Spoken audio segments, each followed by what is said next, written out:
In Surah Yusuf, Allah describes that Yusuf alayhi salam came to his father and told him a dream. Everybody here knows that? That Yusuf alayhi salam came to his father and told him a dream. The important thing there is that the child went out of his way to express what he was feeling and what he experienced, and he in very detailed form was able to talk to the father about it. You notice for a lot of the kids that were here, when I was asking them questions, they didn't have answers. Do you remember? And a lot of them, even when they gave an answer, it was one word or two words. You know what that means? That means there's not enough conversation at home. That we don't actually engage our children as much, and they don't articulate themselves very much. You know, you can spend your entire childhood with one-word answers. Can I pick you up? You're so cute. What? You want to sit over here? You want to sit with your mom? Okay, give me 5. I'll pick it up for you. Give me 5 first. Now give me a hug. Okay. Now go. Yeah. What was I saying? I forgot. So yeah, it's really, these are the age, until your children turn about 9 years old or 10 years old, this is the time in this span that you have to encourage them to speak more. You know, and a lot of times our children speak to us and we give them one-word answers. Baba, look at this, look at this, look at this. And we're like, yeah. Okay, that's great. But no real conversation. Fluff. You can actually spend your entire childhood just asking the same questions. Did you eat? Did you finish your homework? Go to sleep? Did you change? Did you brush your teeth? Yes, no, yes, no, yes, no, yes, no, yes, no. Who are you talking to? My friend. These are one-word answers. Those are not real conversations. That's just day-to-day function, you see? But we have to engage our children in real conversation. Ask them, not just, because if you ask your children, how was your day at school? What are they going to say? Good. Back to one-word answer, isn't it? If that's a one-word answer, instead learn to ask questions that maybe they'll give you more. So say things like, what happened at school today? What was the best part of school? Recess? What happened at recess? Oh, my friend. Which friend? And those one-word answers will start soon turning into a conversation.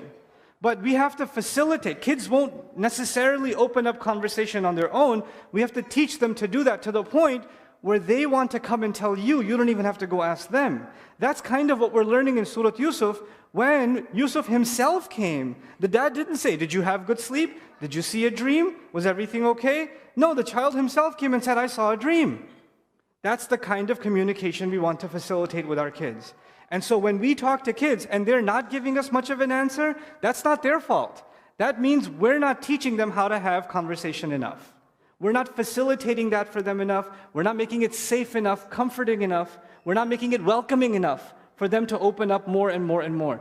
You know, if you talk to children a lot and you converse with them, don't talk to them like they're babies. Don't talk to them like they're babies. Talk to them like they're intelligent. Even when they're 3, 4 years old, 2, 3 years old, speak with them like they're intelligent. And even if they don't know how to respond, you know, some kids are more primitive than others, right? That's just how Allah made children. So some children, even when they're 3 years old, they're like that's. And some kids are 2 years old and they're making complete sentences. I have every end of the evolution spectrum within my children.